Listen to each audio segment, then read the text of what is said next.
যে ঘটনাটি আজকে ব্যাপকভাবে ভাইরাল হয়েছে, ঘটনাটা আপনারা জেনে গেছেন আমার পুলিশ প্রশাসনের পক্ষ থেকে এবং এই মাদ্রাসা কর্তৃপক্ষের পক্ষ থেকেও।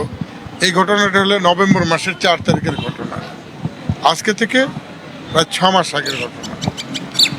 এখানে আপনারা ভালো করেই জানছেন যে এই ঘটনাটি ছিল তুচ্ছ একটা ছাত্র এবং একটা শিক্ষককে নিয়ে কেন্দ্র করে ঘটনা, ছাত্রের অভিভাবককে নিয়ে ঘটনা।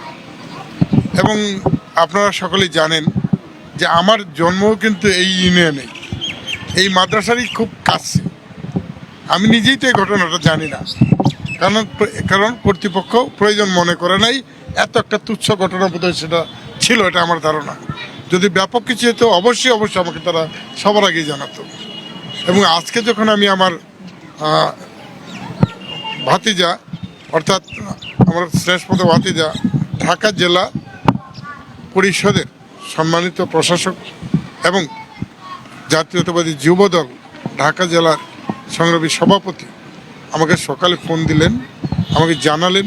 তারপরে আমি প্রিন্সিপাল সহ এই মাদ্রাসার এখানকার চেয়ারম্যান, সদরের চেয়ারম্যান সহ আমার সাধারণ সম্পাদক বিএনপির দামড়ি থানার শামসুল সাহেবকে, এদেরকে সকলকেই জানালাম। জানানোর পর মূল ঘটনাটা জানলাম যে ঘটনাটা আসলে আদৌ এটা কোনো রাজনৈতিক বিষয় ছিল না, এটা রাজনীতির ধারে কাছে ছিল না। আপনারা ইতিমধ্যে বুঝে ফেলেছেন সকলেই।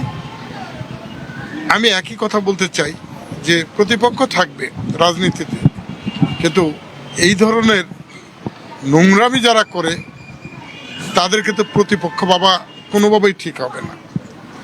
এই যে মুসলমানের দেশ, যে দেশের মানুষ ধর্মের প্রতি অত্যন্ত সহানুভূতিশীল, যে দেশের 90% মানুষই মুসলমান, সেইখানে এই ধর্মীয় চেতনার উপরে আঘাত হানার ব্যাপারে এরকম একটা মিথ্যা তথ্য, একটা নোংরা তথ্য দিয়ে যারা সুবিধা নেওয়ার চেষ্টা করতেছেন, আমরা তাদেরকে ধিক্কার জানাই।